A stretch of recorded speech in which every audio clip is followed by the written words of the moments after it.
À 9 ans, il la suivait comme une ombre. À 24 ans, il déclarait publiquement « Si je pouvais épouser quelqu'un, ce serait Diana Ross ». Et à 44 ans, il l'inscrivait comme tutrice de ses enfants dans son testament. Mais quand elle s'est mariée en 1985, Michael Jackson a disparu pendant des semaines, refusant même d'envoyer un cadeau.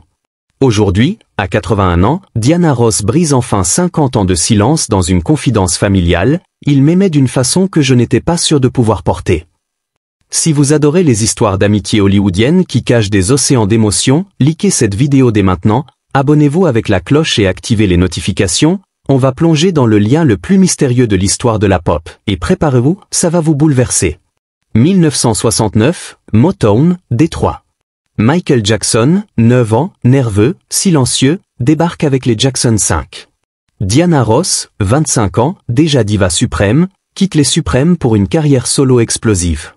Berry Gordy signe les gamins, mais c'est Diana qui les présente au monde. L'album s'appelle Diana Ross présent The Jackson 5. Michael adore le mythe. Pour lui, elle n'est pas une pub, elle est la lumière qui le sort de l'ombre de Gary, Indiana.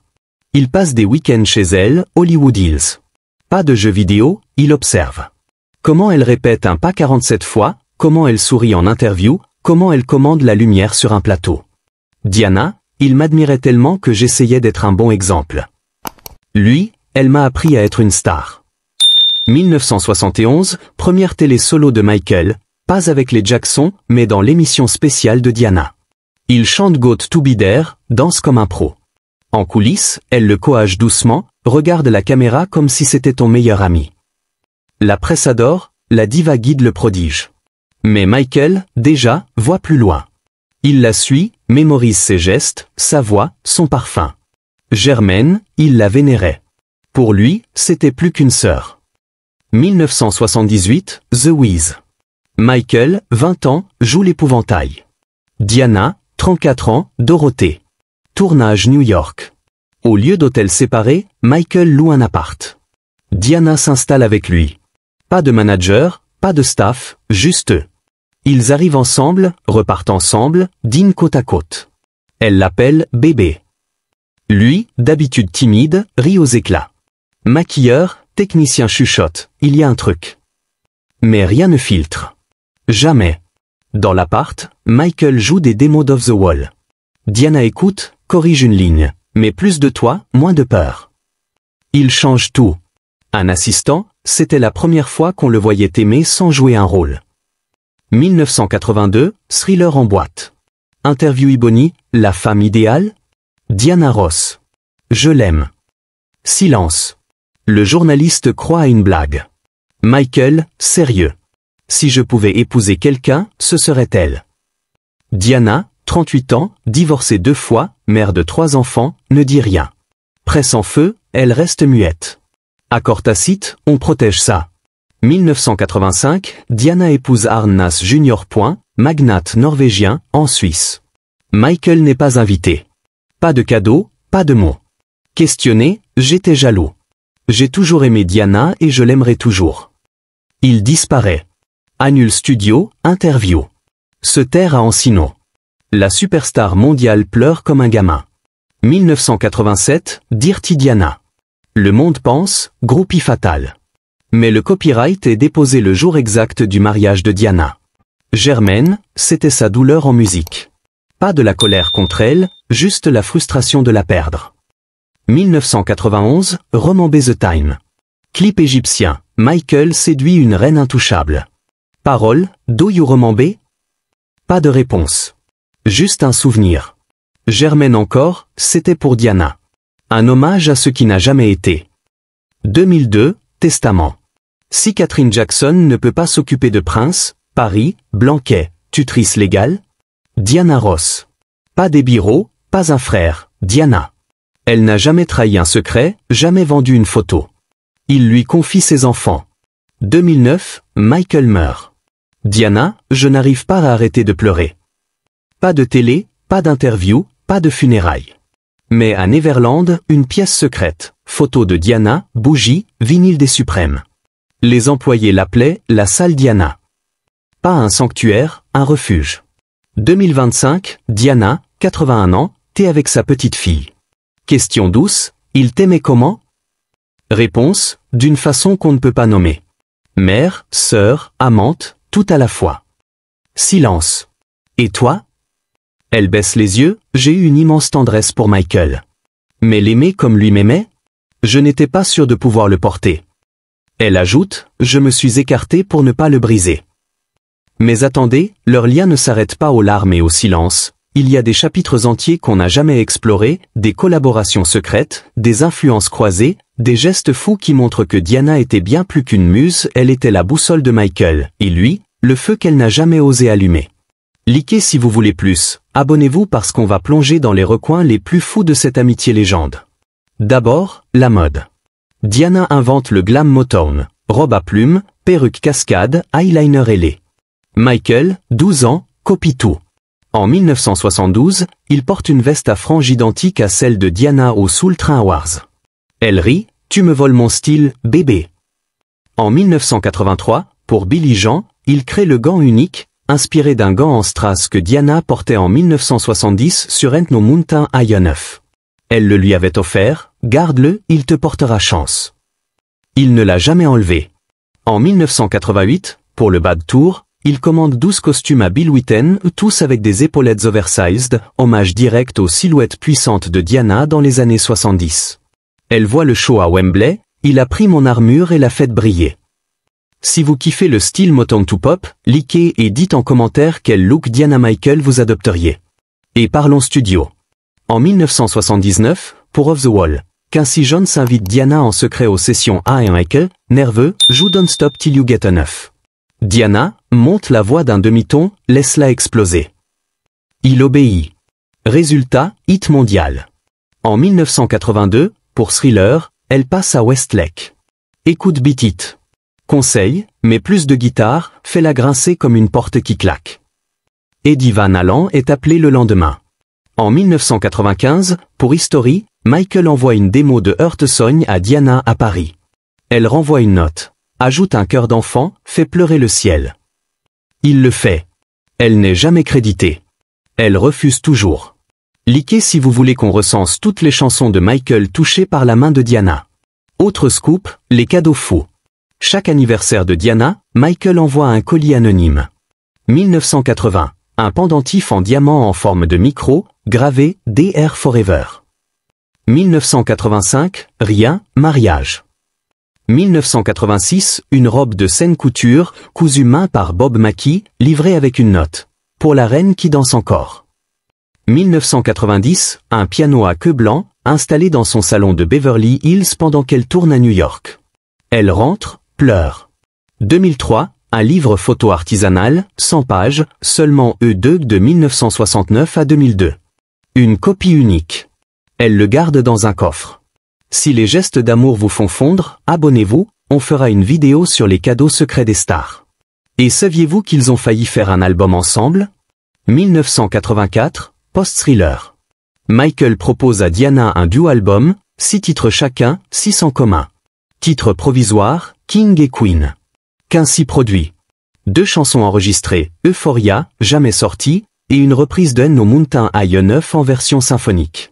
Diana hésite, je ne veux pas être dans ton ombre. Michael, tu es la lumière, je suis juste le reflet. Projet annulé quand Diana signe avec RCA. Les bandes dorment chez Sony. En 2019, un ingénieur les restaure. Son qualité cristalline. Les fans lancent une pétition, 2 millions de signatures. Sony réfléchit. Likez si vous voulez qu'on pousse pour la sortie. Enfin, un dernier secret, Diana a sauvé Michael plusieurs fois. 1993, accusation. Michael s'effondre. Appelle Diana à 3 heures du matin. Elle prend un jet privé, atterrit à Neverland, reste 48 h. Pas de presse. Elle le force à manger, à chanter Human Nature a cappella. Elle part. Il tient. 2005, procès. Diana envoie une lettre au jury, jamais publique, je connais Michael depuis qu'il avait 9 ans. C'est un cœur pur. Il est acquitté. Elle ne commente pas. En 2009, elle est la première à qui Catherine appelle après la mort. Diana, dites-moi que c'est un cauchemar. Elle finance en secret les fleurs du mémorial, 10 000 roses blanches. Facture, 250 000 $. Anonyme. Diana et Michael, ce n'était pas une romance de film. C'était un lien cosmique, mentorat, admiration, amour inconditionnel, douleur silencieuse, protection farouche. Il l'a aimé comme un enfant, un frère, un amant, tout à la fois. Elle l'a aimé comme une mère, une sœur, une reine qui ne peut pas descendre de son trône. Elle s'est écartée pour ne pas le consumeur. Il a écrit des chansons pour ne pas l'oublier. Mais on n'a pas encore tout déballé, parce que le lien Diana-Michael ne s'arrête pas aux chansons codées, aux cadeaux fous ou aux nuits secrètes à Neverland. Il y a des territoires entiers qu'on n'a jamais cartographiés, des influences croisées dans la danse, la philanthropie, la spiritualité, les affaires, et même des projets post-mortem qui montrent que leur connexion était bien plus qu'émotionnelle, c'était un empire culturel à deux têtes. Accrochez-vous, likez si vous voulez plonger plus profond, abonnez-vous avec la cloche parce qu'on va explorer les recoins les plus sauvages de cette amitié légende, et croyez-moi, vous allez halluciner. D'abord, la danse. Tout le monde sait que Michael a inventé le moonwalk en 1983. Mais ce qu'on oublie, Diana l'a inspiré. 15 ans plus tôt. 1968, TCB spécial TV avec les Suprêmes. Diana fait un slide arrière fluide sur stop. In the name of love, talons aiguilles, sans effort. Michael, 10 ans, devant la télé à Gary, bouche bée.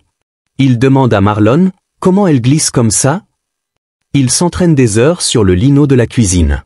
En 1972, il intègre un mini-slide dans Rockin' Robin.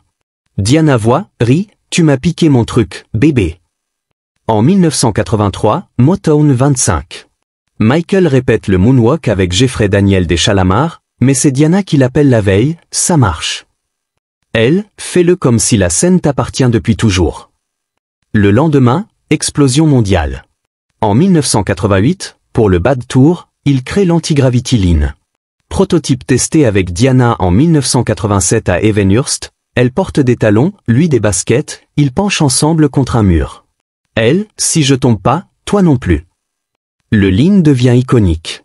Sans Diana, pas de moonwalk, pas de lean, pas de roi de la pop en lévitation. Likez si vous voulez une vidéo sur les pas de danse volés entre stars. Et parlons philanthropie. Diana fonde la Ross Foundation en 1976, éducation pour filles défavorisées. Michael, 18 ans, donne son premier chèque solo, $10 000. Anonyme. En 1984, post-thriller, il crée la Michael Jackson Burn Foundation. Diana est la première donatrice, $100 000. En 1985, We Are the World. Diana refuse de chanter, tourner, mais finance les studios, $250 000.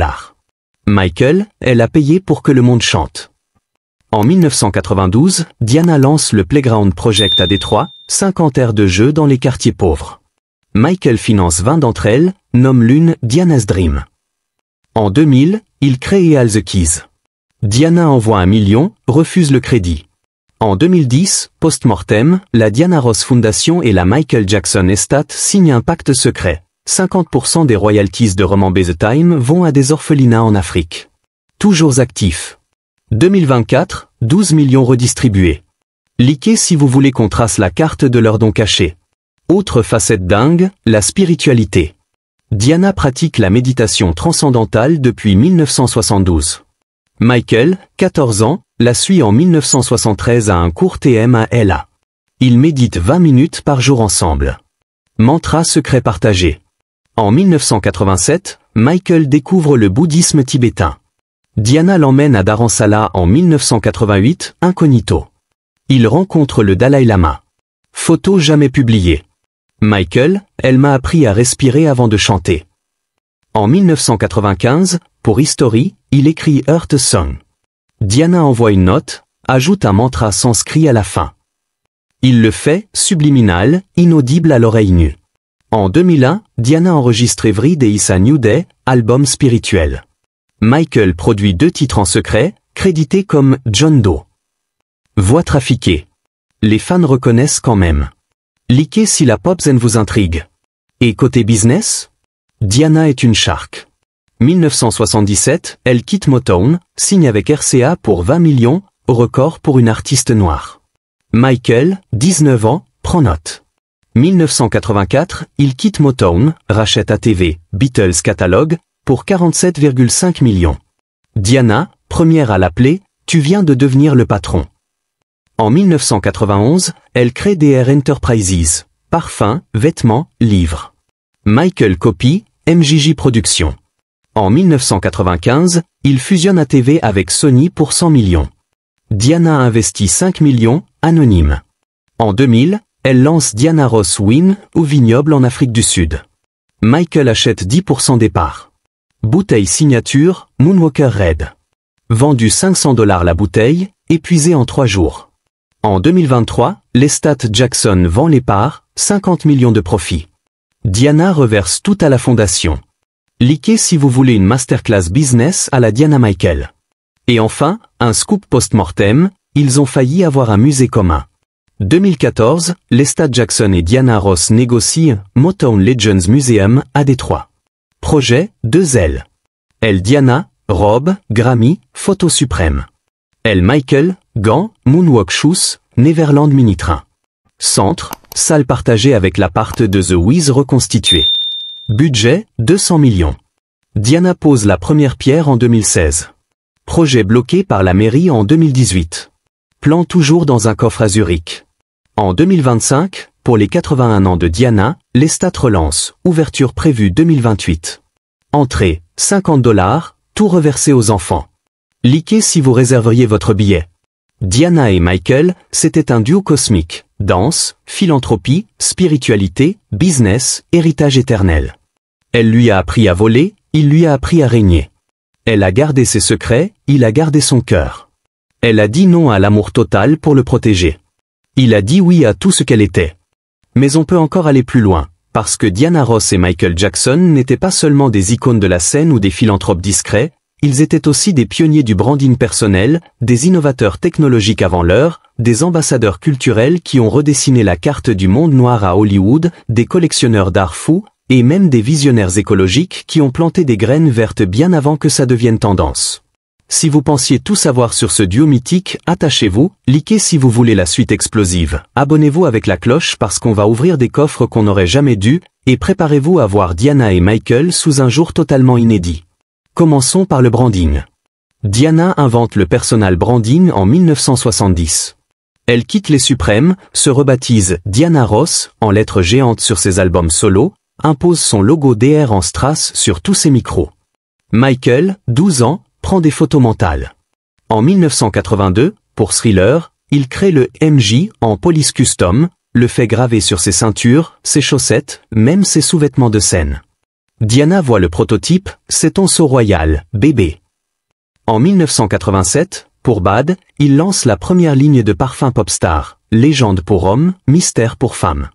Diana collabore en secret sur les fragrances, elle choisit la note de vanille de mystère. 10 millions de flacons vendus en un an.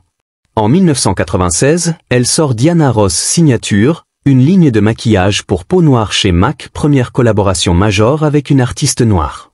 Michael investit 2 millions, jamais crédité. En 2000, il lance MJJ Interactive, précurseur des NFT, des hologrammes de lui en vente limitée. Diana achète le numéro 1 pour $50 000. Toujours dans son salon. Likez si vous voulez une vidéo sur les empires de marque des icônes pop. Et parlons tech. Diana est une early adoptée folle. 1975, elle achète un des premiers magnétoscopes Betamax pour filmer ses répétitions. Michael, 17 ans, passe des nuits à monter ses propres clips sur sa machine. En 1983, pour Billy Jean, il utilise le premier Steadicam portable sur un clip inspiré par Diana qu'il avait testé sur Mahogany. En 1988, pour le Bad Tour, il commande le premier écran LED géant mobile, 50 mètres, 500 000 ampoules. Diana finance les tests à Paris, 1 million. En 1992, elle tourne le clip The Force Behind the Power en réalité virtuelle naissante, casque 3D primitif. Michael voit les rushs, c'est le futur. En 1995, pour History, il crée le premier site web interactif d'artistes, mjstory.com, avec chat en direct. Diana modère incognito sous le pseudo Queen D. En 2001, il brevette un système anti-paparazzi, chaussures qui émettent un flash aveuglant. Diana teste le prototype à LAX, Paparazzi KO. Brevet vendu à Apple en 2010 pour 20 millions. Likez si la pop tech vous fait geek. Autre terrain méconnu, l'ambassade culturelle noire. Diana est la première artiste noire à présenter les Oscars en 1976. Michael, 18 ans, regarde, rêve. En 1984, il devient le premier noir à dominer MTV, grâce à Diana qui avait forcé la porte en 1981 avec Upside Down. En 1985, elle joue dans Lady Sing the Blues, première actrice noire nommée aux Oscars depuis 1972. Michael finance en secret la campagne publicitaire, $500 000. En 1993, il produit The Jackson, en American Dream, mini-série sur sa famille. Diana joue sa mère Catherine, mais refuse le rôle de elle-même, trop jeune pour jouer ma propre légende. En 1999, elle est faite ambassadrice de la culture noire par l'UNESCO. Michael finance la cérémonie à Paris. En 2007, post-mortem, il reçoit le titre à titre posthume. Diana accepte le trophée, il était le pont entre Motown et le monde. En 2024, le Smithsonian ouvre l'aile Black Pop Royalty, moitié Diana, moitié Michael. Entrée gratuite pour les écoles. Likez si vous voulez qu'on explore plus de pionniers noirs oubliés. Et saviez-vous qu'ils étaient collectionneurs d'art? Diana commence en 1970. Premier achat, un Basquiat à $5 000. Michael, 12 ans, voit la toile, c'est comme mes chansons en couleur. En 1987, il achète Vase with 15 Sunflowers de Van Gogh pour 39,9 millions, record mondial. Diana, première à l'appeler, tu viens de battre mon Basquiat. En 1990, elle achète un Warhol portrait d'elle-même pour 1 million. Michael surenchérit, commande un Warhol de lui en moonwalk. 2 millions. En 1998, il crée la Michael Jackson Art Collection, 300 pièces, dont un Picasso offert par Diana pour ses 40 ans. En 2009, à sa mort, la collection vaut 900 millions. Diana rachète anonymement le Warhol d'elle pour 15 millions, le donne au MoMA. En 2023, elle vend un dessin de Michael, fait à 10 ans, elle en robe suprême, aux enchères, 2,5 millions. Argent reversé à des écoles d'art pour enfants noirs. Likez si l'art pop vous fait vibrer. Enfin, un dernier chapitre vert, ils étaient écolos avant l'heure. Diana plante son premier arbre en 1972 à Central Park. Michael, 14 ans, suit. En 1988, pour le Bad Tour, il impose des bus biocarburants, premier artiste à le faire. Diana finance les tests, $500 000. En 1993, il crée la Heal the World Foundation, reboisement en Amazonie. Diana plante 10 000 arbres au nom de Michael au Brésil. En 2000, elle lance Diana Ross Eco Chic, ligne de vêtements en coton bio. Michael achète 50% des parts. En 2009, son testament inclut une clause, 10 millions pour planter 1 million d'arbres. Diana supervise le projet, terminé en 2015. Forêt, MJ Diana, en Tanzanie. En 2025, pour ses 81 ans, elle annonce « Chaque concert de ma tournée sera carboneutre ». Première artiste octogénaire à le faire. Likez si vous voulez qu'on suive leurs traces vertes. Diana et Michael, c'était un duo qui a tout révolutionné. Branding, tech, culture noire, art, écologie. Elle lui a appris à briller, il lui a appris à régner. Elle a gardé ses rêves, il a gardé son feu. Ensemble, ils ont changé le monde sans jamais partager la même couronne. Alors maintenant, à vous, quel aspect inédit Diana Michael vous a le plus bluffé? Le branding? La tech? La culture noire? L'art? L'écologie? Dites-le en commentaire. Partagez cette vidéo pour que leur héritage grandisse encore. Likez si vous êtes émerveillés, abonnez-vous avec la cloche pour plus de duos qui ont écrit l'histoire. Prochaine vidéo, les révolutions silencieuses des icônes pop. Merci d'avoir tenu jusqu'au bout. Diana, Michael, votre lumière éclaire encore la planète. On vous suit, toujours. À très vite.